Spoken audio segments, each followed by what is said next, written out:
Den største fornøjelse i livet er at gøre det, som andre siger er umuligt.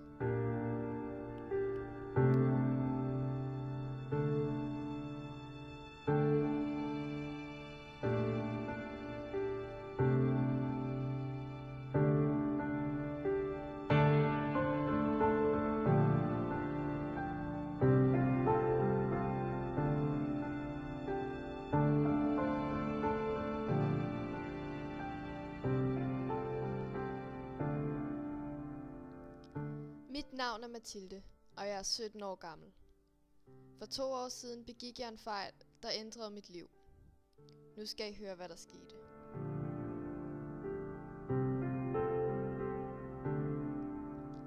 Min far er her ikke længere. Han begik selvmord for 3 år siden. Min mor begyndte at drikke, fordi tabet af min far tog så hårdt på hende. Men det var ikke nok for hende kun at drikke, så hun begyndte at slå mig. Det gjorde hun ofte. Ja, næsten hver dag.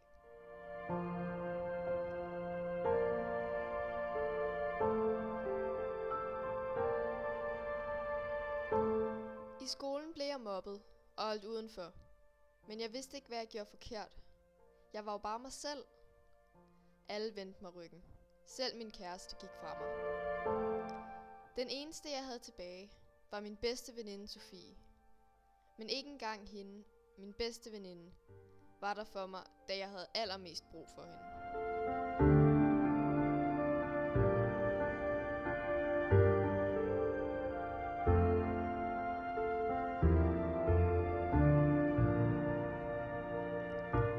Jeg gik grædende hjem. Alene. Hvorfor gjorde hun det mod mig? Hvad havde jeg gjort forkert?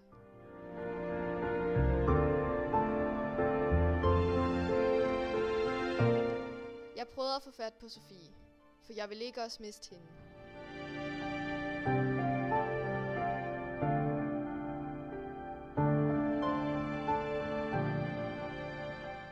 Men Sofie lagde bare røret på, da hun så, at det var mig.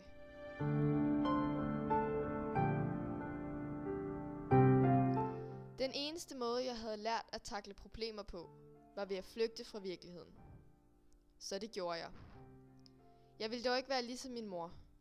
Jeg måtte finde en anden måde at flygte på.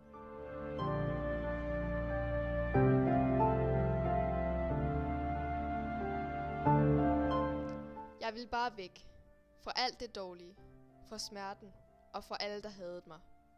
Jeg så en mulighed. Og greb den.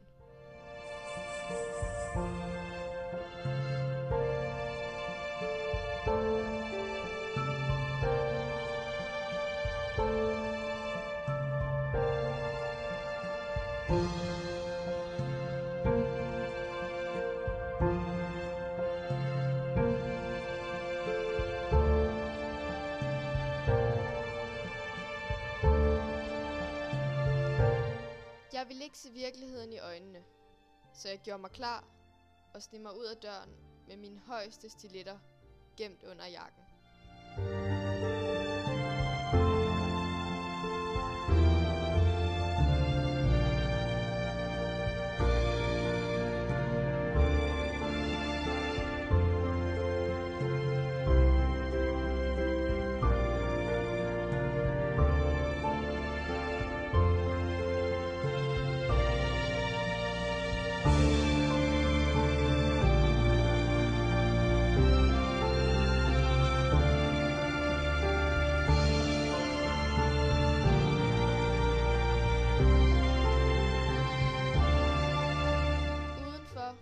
Tog jeg pillerne frem.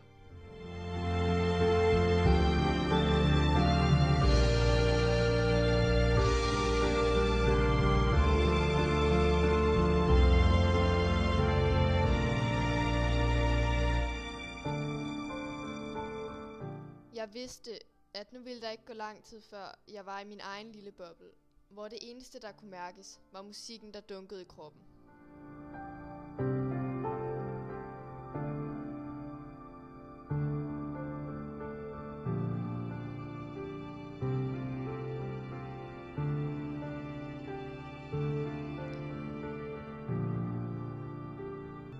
Til festen skubbede alle mig væk. Men jeg var ligeglad. Jeg var i min egen verden.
Da pillernes virkning aftog, og alle følelserne og problemerne vendte tilbage, var det hele meget værre.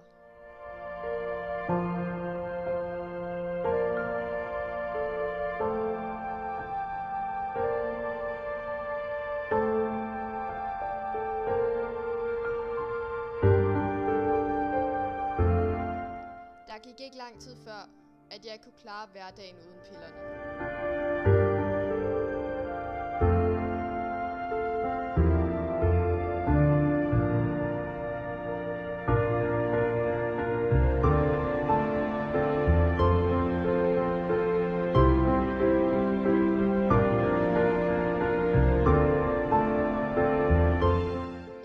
Fra skole og tog bussen for at skaffe flere piller.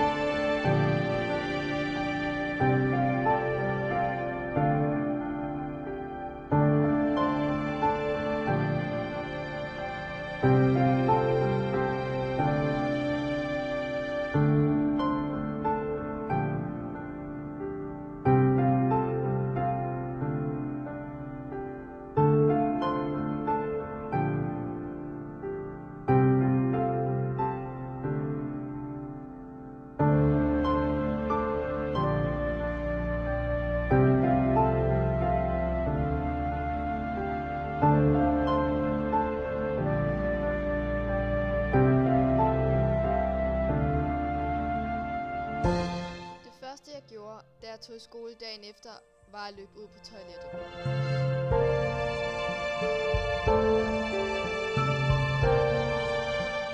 Da jeg tog pillerne op af min lomme, vidste jeg måske inderst inde godt, at det ikke var den rigtige løsning. Men jeg kunne bare ikke glemme følelsen af at være i min egen lille boble.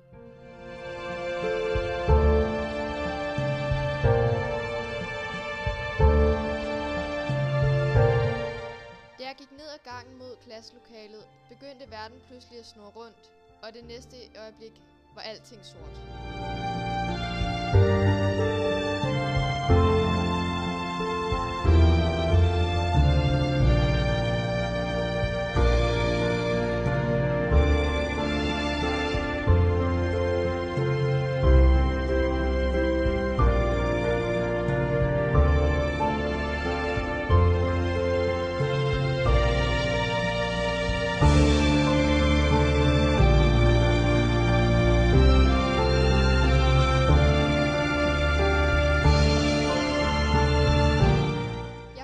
Ret meget. Kun mænd i hvide kitler og skarpe lys.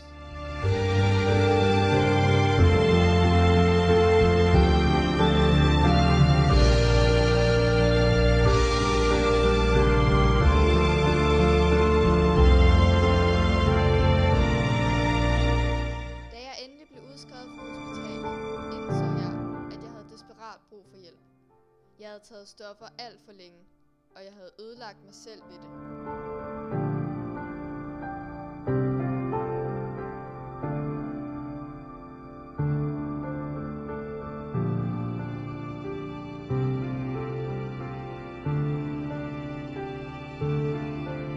På misbrugscenteret gav de mig nogle piller. Metadon hed det, der skulle hjælpe mig mod abstinenser.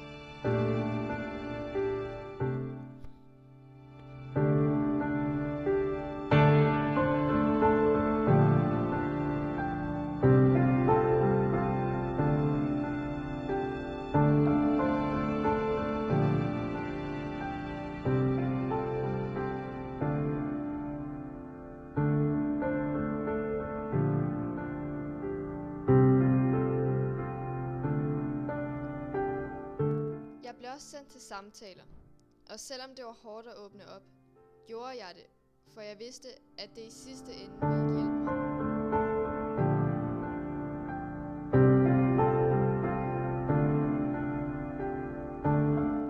Selvom min krop har taget skade af mit misbrug, har jeg det godt i dag, og jeg har lært at se virkeligheden i øjnene.